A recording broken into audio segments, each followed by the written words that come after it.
আসসালামু আলাইকুম। আমি আজকে এই নিম গাছটাকে নিয়ে কথা বলবো। অনেকেই বাসার সামনে নিম গাছ লাগায় বা ঘরের পিছনে নিম গাছ লাগায়, কারণ নিম গাছ অনেক উপকারী একটি গাছ। এই যে এই ভাই এখানে লাগাইছে নিম গাছটা, এটা নতুন জায়গাটা কিনছে, তো দেখতেছে নতুন বাউন্ডারি করা, দেখছেন দেখছেন কি করে? এখানে এই নিম গাছ লাগাইছেন উপকারের জন্য। নিম গাছ অনেক ধরনের উপকারে আসে। সত্যি কথা বলতে এই নিম গাছের কোনো উপকার নাই, এই নিম গাছের নাই। হ্যাঁ, নিম গাছের আছে, এটা কিন্তু দেশি নিম গাছ না। আমি আপনাদেরকে একটু দেখাই, পাতা দেখলে বুঝতে পারবেন। আরো কিছু নিদর্শন আছে বোঝার জন্য। দেখেন, নিম গাছের পাতা এত বড় হবে না, এরকমই হবে, কিন্তু আরো ছোট হবে। পাতাগুলো থাকবে আরো ছোট ছোট, আরো একটু বাঁকা। এখানে যেমন দেখতে পাচ্ছেন, আরো একটু বাঁকা থাকবে পাতাগুলো, এই যে এরকম বাঁকা বাঁকা থাকবে। হ্যাঁ, ও আরেকটা পাতা দেখে, এখানে পাতাগুলো কত বড়।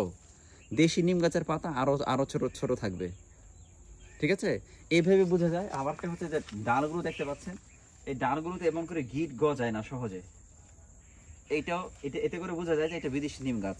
এবং এই ডালগুলো যখন আমরা ভাঙবো একটু মোটা হওয়ার পরে, যদি মেসঅপ করতে চাই, দেখবো ভিতরে একদম ফুসকার মতো, ভিতরে খালি, কিছু কাঠ নাই।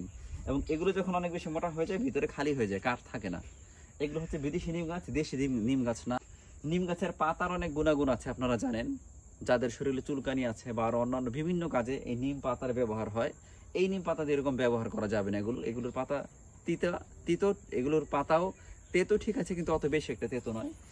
যাই হোক আর কি, এটা একটা বিদেশি নিম গাছ। আপনারা যদি বাড়িতে নিম গাছ রোপণ করেন, তাহলে অবশ্যই দেখে রোপণ করবেন যে এটা কি বিদেশি নাকি দেশি।